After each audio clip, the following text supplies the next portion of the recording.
This was no ordinary meeting.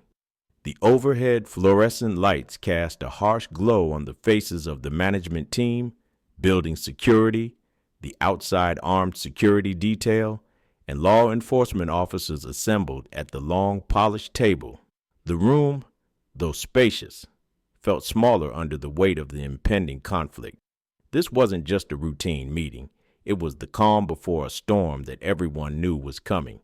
The plant manager, a man hardened by years of experience in crisis management, stood at the head of the table, his face etched with determination.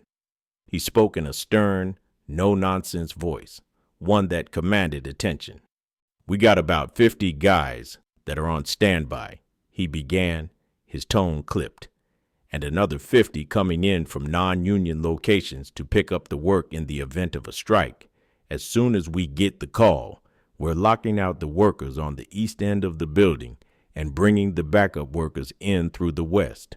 We expect a lot of anger, maybe even violence." His eyes scanned the room, meeting the gaze of each person in turn. No one spoke, but the seriousness was there. "I'm going to have my supervisors stationed around the facility to report any problems immediately," he continued. "I don't know how long the strike will last, if there is one, but many of the replacement workers will be sleeping in the building over the next few days until things die down." The seriousness of the situation weighed on everyone present. The prospect of a strike had been looming for weeks, but now it felt inevitable, and it wouldn't be a peaceful one. The plant manager's plan wasn't just about keeping production running. It was about control, containment, and survival. At the other end of the table, John Matthews, the CEO, sat with his arms folded. His face was calm, but his eyes betrayed a deep concern. He leaned forward slightly and spoke in a measured tone. "We have several meetings planned as the contract talks continue," Matthews said, his voice cutting through the heavy silence. "Some of these meetings are more critical than others. This weekend," he paused for emphasis, "will decide the fate of this company."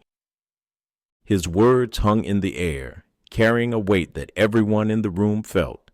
There was no escaping the reality of the situation. The company's survival was at stake, and how they handled the strike could make or break them. "Let's remain focused on the mission and carry out our instructions," Matthews continued. "Starting today at 5 p.m., all office personnel will work remotely until further notice. We expect major changes soon." Matthews turned his attention to Tim Adwell, the head of public relations, who sat to his left. "Tim, would you like to add something?" Adwell, a man known for his smooth handling of the media, cleared his throat and adjusted his glasses before speaking. His voice was calm, but carried the unmistakable tone of authority. "Please be advised," he said, looking around the room, "that no one is to speak to the media, verbally, written, or electronically. All inquiries can be sent directly to our office. We'll handle everything from there." His eyes scanned the faces of the security team, the supervisors, and the law enforcement officers. "That means no off-the-record comments? No, I can't say anything, remarks, nothing. You're not to engage with the press in any way. Understood?" The room remained silent, but there were a few solemn nods of understanding.